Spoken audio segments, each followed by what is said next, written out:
ത്തിൽ മനുഷ്യനായി താൻ ക്രൂശിന്മേൽ മരിച്ചുയർക്കയാൽ മോക്ഷത്തിൻ വാതിലായി മഹാഭാഗ്യമായി അവൻ പക്ഷമായി മരുവിലെങ്കിലും വസിപ്പതമിതമോദമായി മഹാഭാഗ്യമായി അവൻ പക്ഷമായി മരുവിലെങ്കിലും വസിപ്പതമിതമോദമായി സേവിപ്പാൻ അവനു തുല്യമായി സ്നേഹിപ്പാൻ മറ്റാരുമില്ലതാൽ തൻ പാദം കുമ്പിടാം സേവിപ്പാൻ അവനു തുല്യമായി സ്നേഹിപ്പാൻ മറ്റാരുമില്ലതാൽ തൻ പാദം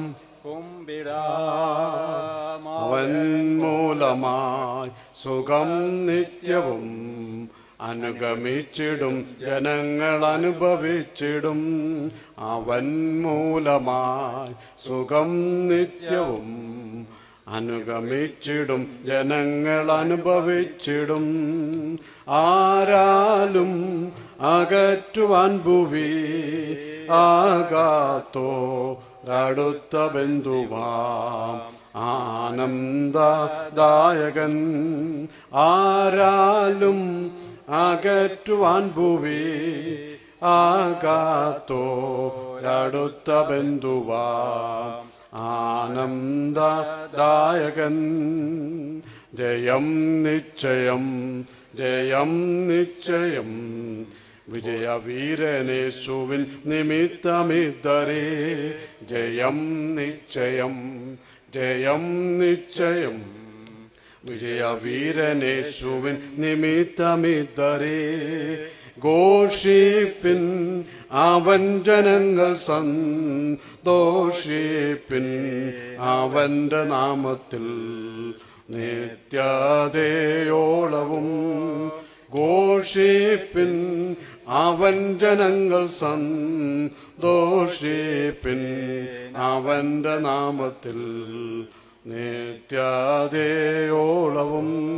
ഭൂവിൽ വന്നവൻ ജീവൻ തന്നവൻ പുതിയ മാർഗമുലകിലാർക്കുമായി തുറന്നവൻ ഭൂവിൽ വന്നവൻ ജീവൻ തന്നവൻ പുതിയ മാർഗമുലകിലാർക്കുമായി തുറന്നവൻ.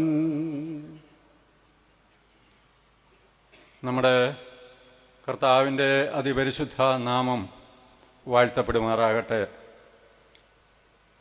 ഈ ദിവസങ്ങളിൽ നാം അനുഗ്രഹിക്കപ്പെട്ട ക്ലാസുകളും പ്രഭാഷണങ്ങളും ശ്രവിച്ചുകൊണ്ടിരിക്കുകയായിരുന്നു. കഴിഞ്ഞ ദിവസങ്ങളിൽ കർത്താവിൻ്റെ ദാസൻ ചാണ്ടപ്പിള്ളയിൽ നിന്ന് നമ്മുടെ കർത്താവ് മഹാദൈവം പിതാവിൻ്റെ സന്നിധിയിൽ നിന്ന് കന്യകയുടെ ഗർഭപാത്രത്തിലേക്ക് വരികയും ഒരു ശിശുവായി ജനിക്കുകയും അവൻ നമ്മുടെ രക്ഷയ്ക്കായി കാരണമായി തീരുകയും ചെയ്തു. അവൻ്റെ ഔന്നത്യവും അവൻ്റെ ശ്രേഷ്ഠതയും അവൻ്റെ ദൈവത്വവും വെളിപ്പെടുത്തുന്ന ഒരു ഘടകം ആകുന്നു ക്രിസ്തുവിൻ്റെ കന്യകാജനനം എന്നുള്ളത് നാം ശ്രവിക്കുകയുണ്ടായി. നമ്മുടെ കർത്താവിനെ വളരെയധികം സ്നേഹിപ്പാനും അവനെ പിന്തുടരുവാനും തക്കവണ്ണം ഈ ക്ലാസുകളെ മുഖാന്തരമാക്കി തീർക്കട്ടെ. അവൻ ഭൂമിയിൽ ആയിരുന്നപ്പോഴും പൂർണ്ണ ദൈവവും പൂർണ്ണ മനുഷ്യനും ആയിരുന്നു എന്നുള്ളത് നാം കേൾക്കുകയുണ്ടായി. തുടർന്നും നമുക്കിന്ന് കർത്താവിൻ്റെ ദാസനിൽ നിന്ന് ദൈവവചനം ശ്രവിക്കാം. പ്രാരംഭമായിട്ട് സഹോദരൻ KP മത്തായി വന്ന് ഈ ക്ലാസിൻ്റെ മുമ്പായി പ്രാർത്ഥിക്കുന്നതായിരിക്കും. തുടർന്ന് കർത്താവിൻ്റെ ദാസൻ വചനം നമ്മെ പഠിപ്പിക്കും.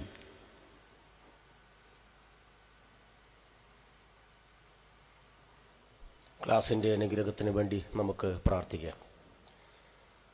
സർവകൃപാലുവായിട്ടുള്ള സ്വർഗീയ പരമപിതാവാം ദൈവമേ, തിരുനാമത്തിന് നന്ദിയോടെ സ്തോത്രം ചെയ്യുന്നു. ഞങ്ങൾ തിരുമേനിയെ സ്തുതിക്കുന്നു. 110ാമത് ജനറൽ കൺവെൻഷനോടനുബന്ധിച്ച് രാവിലെ നടത്തപ്പെട്ടുകൊണ്ടിരിക്കുന്ന ബൈബിൾ ക്ലാസ്സിനായിട്ട് ഞങ്ങൾ ദൈവസന്നിധിയിൽ കടന്നു വന്നിരിക്കുന്നു. 4ാമത്തെ ദിവസത്തിലേക്ക് ഞങ്ങളെ കൊണ്ടുവന്നതോർത്ത് സ്തോത്രം. കഴിഞ്ഞ രാത്രിയിൽ ശാന്തമായിട്ടുള്ള വിശ്രമം നൽകി സന്തോഷത്തോടുകൂടെ ഉണർന്ന് ദൈവത്തിൻ്റെ വലിയ കൃപയാൽ ഇന്ന് രാവിലെയും ദൈവസന്നിധിയിൽ വരുവാൻ നീ ഞങ്ങൾക്ക് നൽകിയ കൃപയ്ക്കായിട്ട് സ്തോത്രം ചെയ്യുന്നു. നിന്റെ ദാസനെ കഴിഞ്ഞ ദിവസങ്ങളിൽ സഹായിച്ചു. ഞങ്ങൾ ഓർത്തതുപോലെ യേശുക്രിസ്തുവിൻ്റെ കന്യകാ ജനനം, അവൻ എത്രയോ ഉന്നതനായിട്ടുള്ള ദൈവം, ശ്രേഷ്ഠനായിട്ടുള്ള ദൈവം.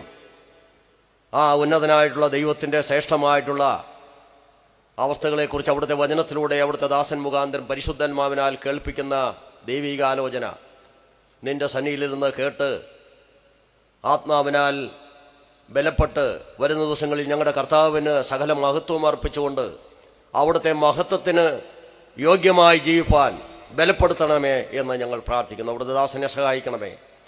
ശാന്തമായി ദൈവസന്നിധിയിൽ ഞങ്ങൾ ഇരിക്കട്ടെ. ദൈവസന്നിധിയിലിരുന്ന് പഠിക്കുവാൻ, അവിടുത്തെ പാദപീഠത്തിലിരുന്ന് നിന്റെ ഭക്തന്മാർ പഠിച്ചതുപോലെ തിരുവെഴുത്തിൻ്റെ അരുളപ്പാടുകൾ ഈ രാവിലെ ഞങ്ങൾ ശ്രദ്ധിക്കട്ടെ. സ്വർഗത്തിൻ്റെ എല്ലാവിധ സംരക്ഷണവും ഞങ്ങൾക്കുള്ളതോർത്ത് സ്തോത്രം. അവിടുത്തെ ദാസനെ സഹായിക്കണമേ, ബലപ്പെടുത്തണമേ. അവിടുത്തെ എല്ലാ നന്മകൾക്കായിട്ടും സ്തോത്രം. യേശു കർത്താവിൻ്റെ അതിമഹത്വമുള്ള നാമത്തിൽ താഴ്മയായി അപേക്ഷിക്കുന്നു. ദയവുണ്ടായി കേൾക്കുമാറാകണമേ. ആമേൻ.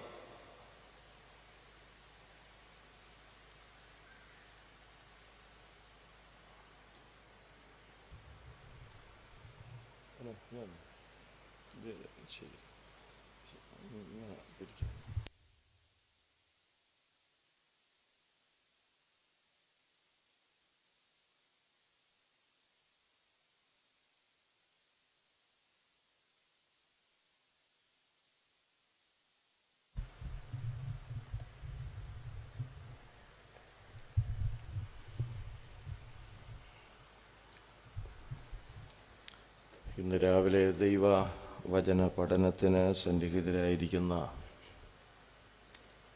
എല്ലാ സഹോദരി സഹോദരന്മാർക്കും യേശുക്രിസ്തുവിലുള്ള പ്രഭാത വന്ദനം ഞാൻ പ്രാരംഭമായിട്ട് അറിയിക്കുകയാണ്.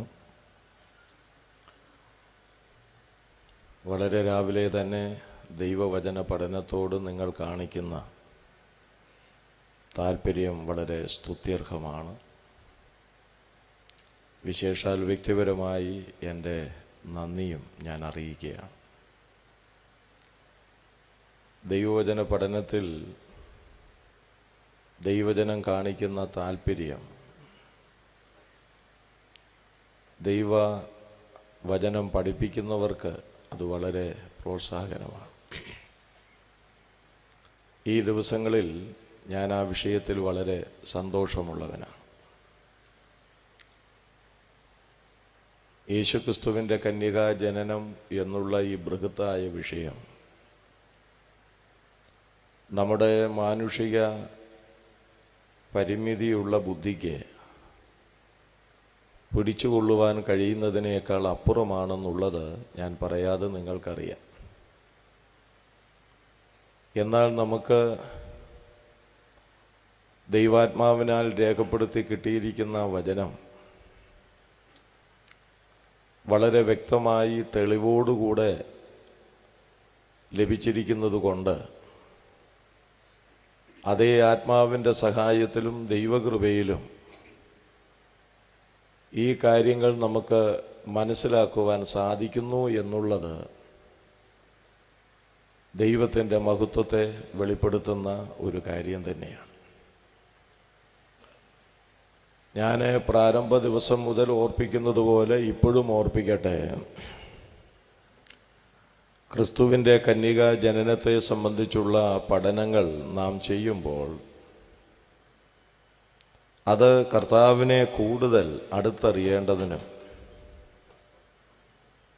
അടുത്തറിയുന്നത് മുഖാന്തരം നാം കഴിഞ്ഞ ദിവസത്തേക്കാൾ അധികം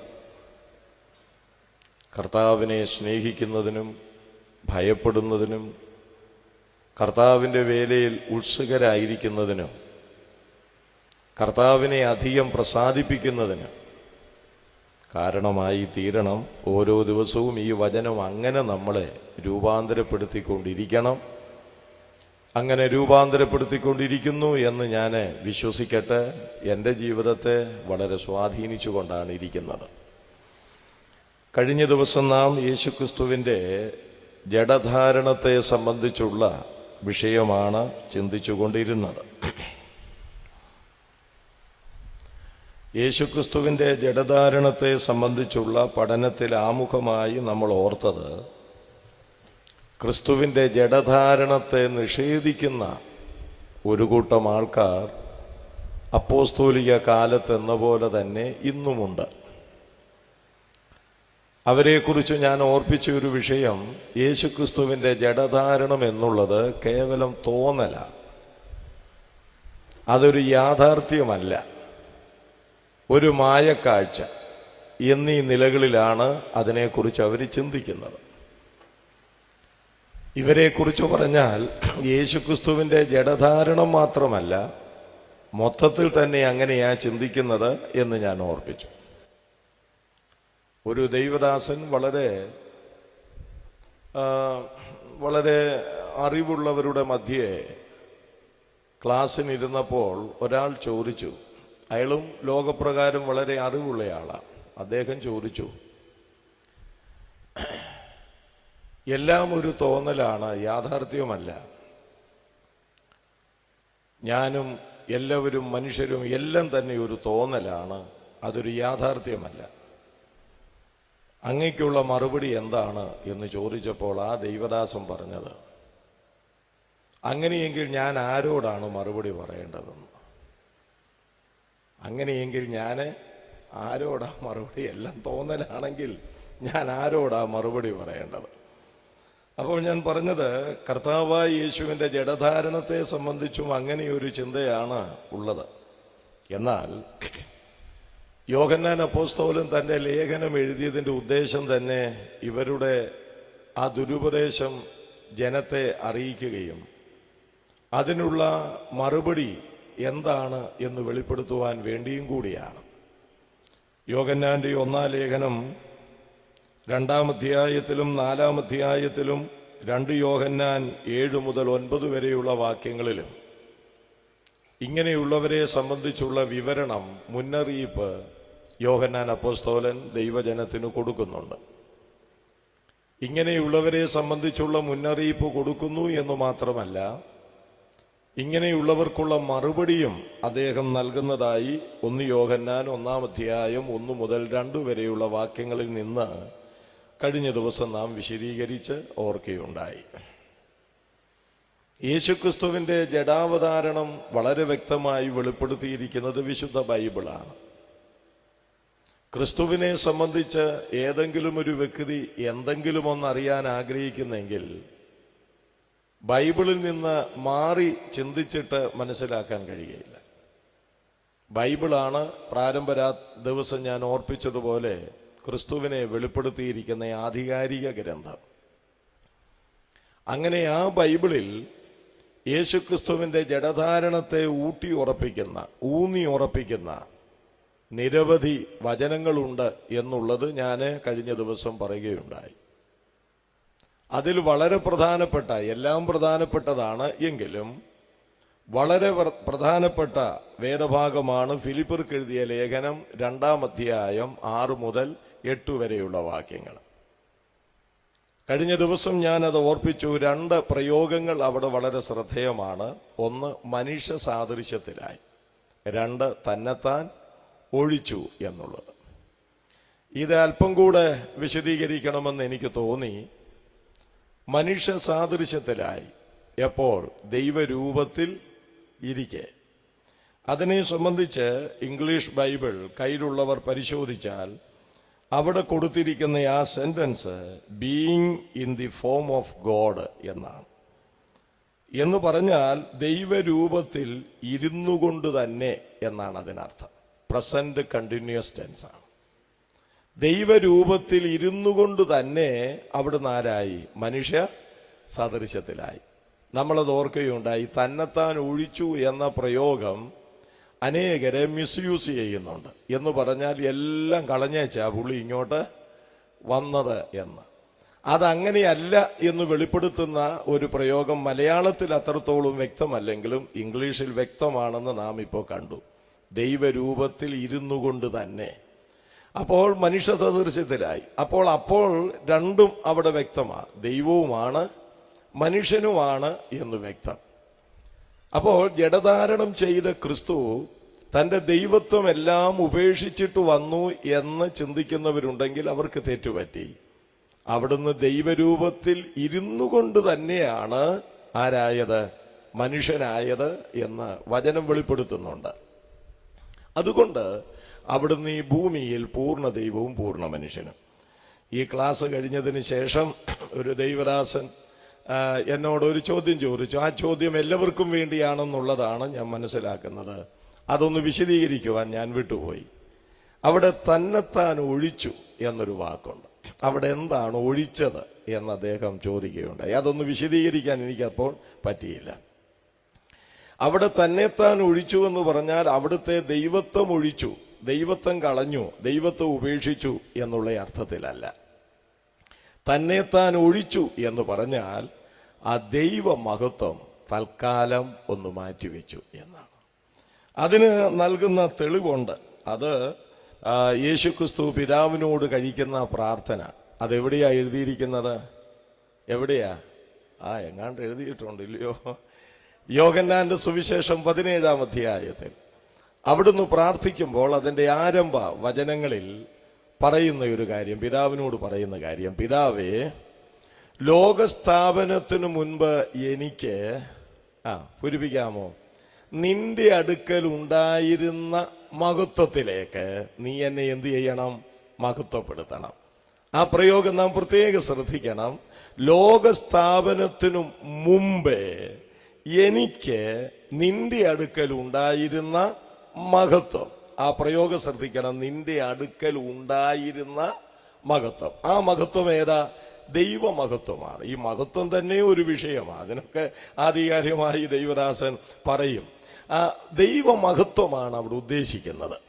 അപ്പോൾ ആ ദൈവമഹത്വം ലോകസ്ഥാപനത്തിനു മുൻപേ നിത്യതയിൽ പിതാവിനോടൊപ്പം ഉണ്ടായിരുന്ന മഹത്വമാണ്. ആ മഹത്വം തൽക്കാലം മാറ്റിവെച്ചിട്ട് കുറെ കൂടെ വ്യക്തമായിട്ട് ഞാൻ ഇങ്ങനെ പറയട്ടെ, ദൈവമഹത്വം അങ്ങ് നഷ്ടപ്പെട്ടു എന്നല്ല, ആ ദൈവമഹത്വം മനുഷ്യ പ്രകൃതിയിൽ പൊതിയപ്പെട്ടു, മറയപ്പെട്ടു. അങ്ങനെ കർത്താവ് ഈ ഭൂമിയിലേക്ക് വന്നു. ആ പ്രയോഗമാണ് തന്നെത്താൻ ഒഴിച്ചു എന്നുള്ള പ്രയോഗം. പിന്നെ യേശുക്രിസ്തു ലോകത്തിലായിരുന്നപ്പോൾ പൂർണ്ണ ദൈവവും പൂർണ്ണ മനുഷ്യനുമാണെന്ന് വെളിപ്പെടുത്തുന്ന പല വചനങ്ങൾ ഞാനിവിടെ വിശദീകരിക്കുകയുണ്ടായി. ഇനിയും അതിലേക്ക് കടക്കുവാൻ ആഗ്രഹിക്കുന്നില്ല. യേശുക്രിസ്തുവിന്റെ ജഡധാരണത്തിന്റെ ഒന്നാമത്തെ തെളിവാണ് നാം ഇപ്പോഴും ഇന്നലെ ഒടുവിലായും ചിന്തിച്ചത്. ഫിലിപ്പിയ ലേഖനം 2-ാം അധ്യായം 5 മുതൽ 8 വരെയുള്ള വാക്യങ്ങൾ. എന്നാൽ ക്രിസ്തുവിന്റെ ജഡധാരണത്തെ വെളിപ്പെടുത്തുന്ന വീണ്ടും കുറെ വചനങ്ങൾ പുതിയ നിയമ ഭാഗത്തുണ്ട്. അത് ഞാൻ ഒന്ന് പറയാൻ പോവുകയാ. എല്ലാം വായിക്കണമെന്ന് നിർബന്ധമില്ല. കാര്യം ഇത് മുഴുവൻ വായിക്കാൻ പോയാൽ ഇന്ന് അത്ര എടുക്കാനേ നേരം കിട്ടുകയുള്ളൂ. ഇനി നമ്മുടെ മുൻപിൽ 2 ക്ലാസുകൾ മാത്രമാണുള്ളത്. ക്രിസ്തുവിന്റെ ജഡധാരണത്തെ വെളിപ്പെടുത്തുന്ന രണ്ടാമത്തെ തെളിവ് റോമാലേഖനം 8-ാം അധ്യായം 3-ാം വാക്യത്തിലാണ്. അവിടെ എന്താ എഴുതിയിരിക്കുന്നത്? ജഡത്തിന്റെ ബലഹീനത നിമിത്തം ന്യായപ്രമാണത്തിന് കഴിയാത്തതിനെ സാധിപ്പാൻ ദൈവം തന്റെ പുത്രനെ, പൂരിപ്പിക്കാമോ, പാപജഡത്തിന്റെ സാദൃശ്യത്തിലും പാപനിമിത്തവും ലോകത്തിൽ അയച്ചു. അപ്പോൾ പാപപരിഹാരത്തിനു വേണ്ടി പിതാവ് അവിടുത്തെ പുത്രനെ ഭൂമിയിലേക്ക് എങ്ങനെ അയച്ചു എന്ന് അവിടെ പൗലോസ് അപ്പോസ്തലൻ ഓർപ്പിക്കുന്നുണ്ട്. അവിടെ പറയുന്ന പ്രയോഗം നിങ്ങൾ ശ്രദ്ധിച്ചു കാണും. പാപജഡത്തിന്റെ സാദൃശ്യത്തിൽ. അപ്പോൾ ഒരു ജഡത്തോടു കൂടിയാണ് യേശുക്രിസ്തു വന്നത് എന്ന് അപ്പോസ്തലനായ പൗലോസ് അവിടെ സ്ഥാപിക്കുന്നു. വിവരിക്കുവാൻ ആവശ്യമില്ലല്ലോ. രണ്ടാമത് റോമാലേഖനം 9-ാം അധ്യായം 5-ാം വാക്യത്തിലാണ്. അവിടെ യഹൂദ മതത്തിന്റെ വിശിഷ്ടമായ അവസ്ഥയെക്കുറിച്ച് പൗലോസ് വിവരിച്ചു വരുമ്പോൾ അവിടെ പറയുന്നുണ്ട്, പിതാക്കന്മാർ അവർക്കുള്ളത്, വാഗ്ദത്തം അവർക്കുള്ളത്, ഇങ്ങനെ പറയുന്നുണ്ട്. അങ്ങനെ പറഞ്ഞു വരുമ്പോൾ മറ്റൊരു കാര്യം പറയുന്നത് റോമർ 9:5 ജഡപ്രകാരം ക്രിസ്തുവും അവരിൽ നിന്നല്ലോ ഉത്ഭവിച്ചത്. അപ്പൊ ജഡപ്രകാരം ക്രിസ്തുവും അവരിൽ നിന്നല്ലോ ഉത്ഭവിച്ചതെന്ന് പറഞ്ഞാൽ അതിനർത്ഥം എന്താ? ക്രിസ്തുവിനെ ഇപ്പം ഒരാളെ കാണുമ്പോൾ മറ്റൊരാളെ പരിചയപ്പെടുത്തുക, ഞങ്ങൾ തമ്മിൽ ആത്മീയ ബന്ധം മാത്രമല്ല, പിന്നെ ജഡപ്രകാരവും ഒരു ബന്ധമുണ്ടെന്ന് പറഞ്ഞ അർത്ഥം എന്താണ്? ഞാൻ ആത്മാവിൽ ജീവിച്ചുകൊണ്ടാണോ അത് പറയുന്നത്? അല്ലല്ലോ, ഈ ജഡത്തിൽ ജീവിച്ചുകൊണ്ടാണ് പറയുന്നത്. അപ്പം ക്രിസ്തുവും ജഡപ്രകാരം അവരിൽ നിന്നല്ലോ ഉത്ഭവിച്ചത് എന്ന് പറയുമ്പോൾ അവിടുന്ന് ഈ ലോകത്തിൽ ജനിച്ചത് ജഡത്തിൽ തന്നെയായിരുന്നു എന്ന് വളരെ വ്യക്തമാണ്. തുടർന്ന് യോഹന്നാന്റെ സുവിശേഷം 1-14 അതൊക്കെ നമുക്ക് മനഃപ്പാഠമാണ്.